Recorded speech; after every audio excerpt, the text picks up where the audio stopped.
The purpose of this video is to explain how the door locking mechanism on the Avanti vehicles and the early Avanti II vehicles worked. The components of the door locking system included the locking mechanism, the door handle, and the striker that is still on the vehicle.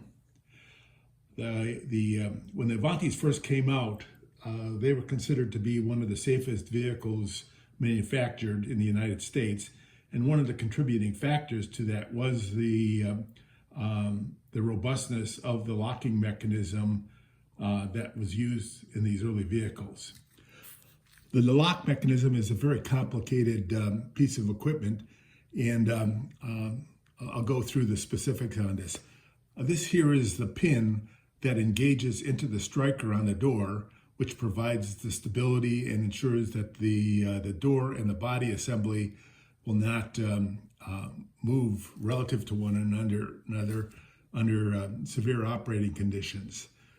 This is the actual mechanism that latches and ultimately locks the door system so that it can't be opened from the outside.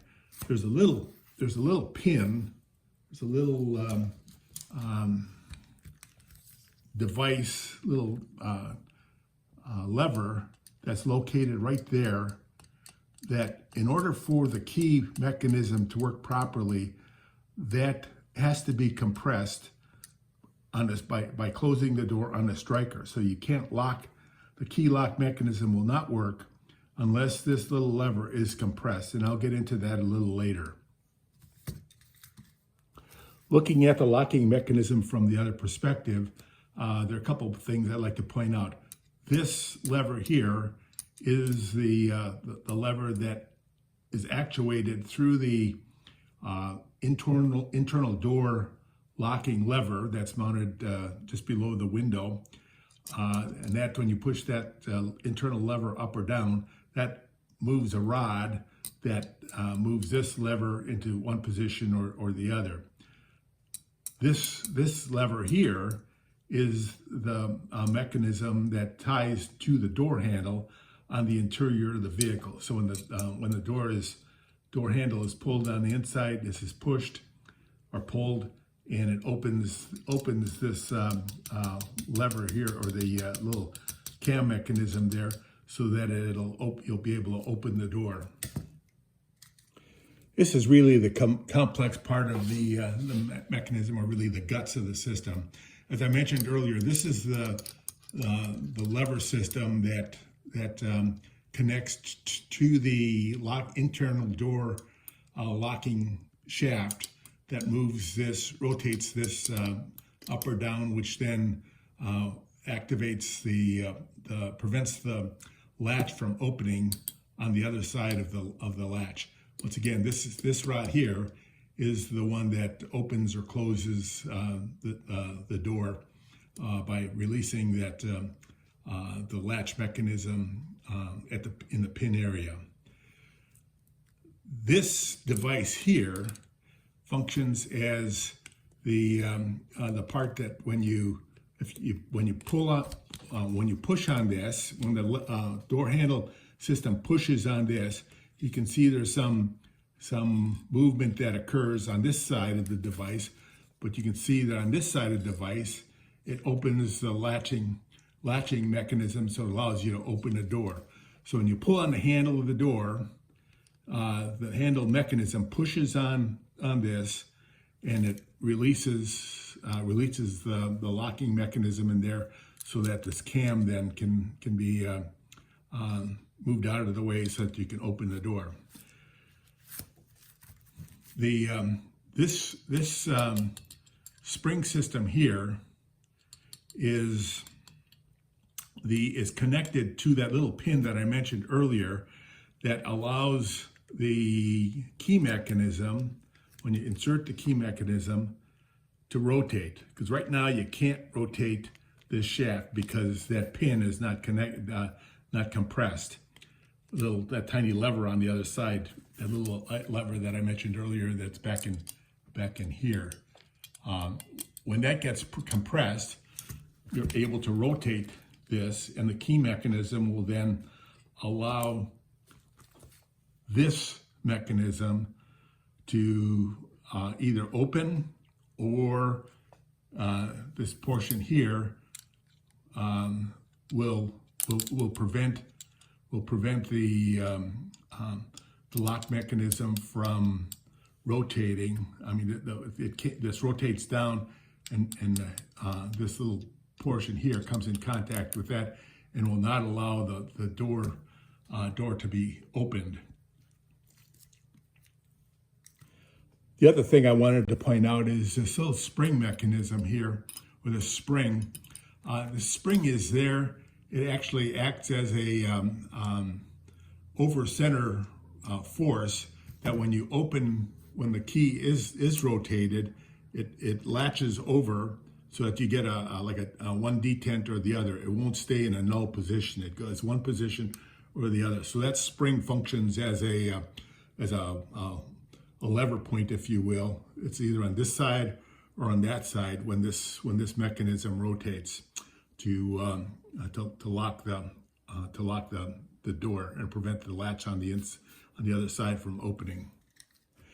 In order to simulate the door being closed so that little lever was in contact with the striker, I simulated that by putting this vice grip in, compressing or moving that little lever, so that now I'll be able to demonstrate how, when you turn the key, what actually occurs in the locking mechanism system. With the vice grip in place, simulating the lock mechanism coming in contact with the striker, we're now able to see how the mechanism works. With simulating, this would be the door closed. When you insert the key and you rotate the key without moving, pulling on the handle, you're able to rotate the key mechanism. Key system would allow this to rotate, causing the lever assembly to rotate. And when that occurs, you can see it comes in contact with actually the door opening lever, which prevents it from prevents the door from being ability to be opened when this comes in contact with that. So you can see there's an effort, or like I said, there's a detent. It goes over center. That's a spring going over center, causing this cam to rotate in one position or the other, like tick tock. Now, this is a lock mechanism that the person I bought the vehicle from had given me. Apparently, years ago, he had to replace the lock system. Apparently, the cam mechanism here, and I'll show you. I'll go back to the original one. There's a little this little lever that comes in contact with the operator in the door handle. I'll get into that later, but that's what that lever is necessary in order to generate the torque to drive and overcome the spring force to be able to rotate that lever and then ultimately lock the mechanism. Now, the lock mechanism that apparently was broke, or not apparently, is broke because that little lever handle here is broke. I just wanted to demonstrate some of the variation in the parts. Once again, with the simulation of the striker coming in contact with that lever, you could now, I should be able to rotate simulate rotating the key, and I do. And it's much easier on this device, on this one, than on the one that's currently in the vehicle. And I'm currently attributing that to the spring rate of this spring. So don't know what caused the initial failure on this, but this one would be a lot easier for the key for the door to lock and unlock through the key mechanism, just by virtue of the spring that spring rate that's in that device. I just pass that on for information only. Not sure what I may be able to do with that. I might be able to change out this spring with the current good working lock mechanism to make it a little easier to open the door with a key, but I'll determine that later. I'd like to now move on to the door handle assembly. Door handle assembly consists of many parts, not anywhere near as complex as the lock mechanism itself, but just wanted to go through these. There's obviously the handle, the pivot point. There's this internal spring in here that allows the handle to return. There's a key mechanism in there, and this is called the operator. So when you open a door, when you open a door handle, the operator pushes in this device here, comes in contact with the pin on the lock in the lock mechanism, and as it does, it pushes this in, and when that occurs, you can see the latch mechanism opens up. And I apologize, I'm using the one with the broken lever on the other side, but it functions the same. So when you push on when the door handle operator through the handle mechanism is pushed on that inward, it opens that up so that you're able to open the door. The other function that the operator system has is you can see these two protuberances, things sticking out, that as you rotate the key, this device will rotate, and when it rotates, it acts on the lever here, rotating this lever, assuming that little pin or that little lever hitting the striker has been compressed. So the operator, when it's rotated, rotates this mechanism, allowing that lever to ultimately lock the door. So I'm going to simulate here what happens. Now that I have the key inserted into the lock mechanism, you can see that when you rotate the key, the operator rotates, and as that rotates, that moves the lever in the lock mechanism. Now, when you take the key out, the operator does not rotate. So I just wanted to demonstrate how that works. And once again, pulling on the handle causes the lock mechanism to allow you to open the latch, and then with the key in place, it allows the operator here to rotate the little lever that's integral to the lock mechanism on the door.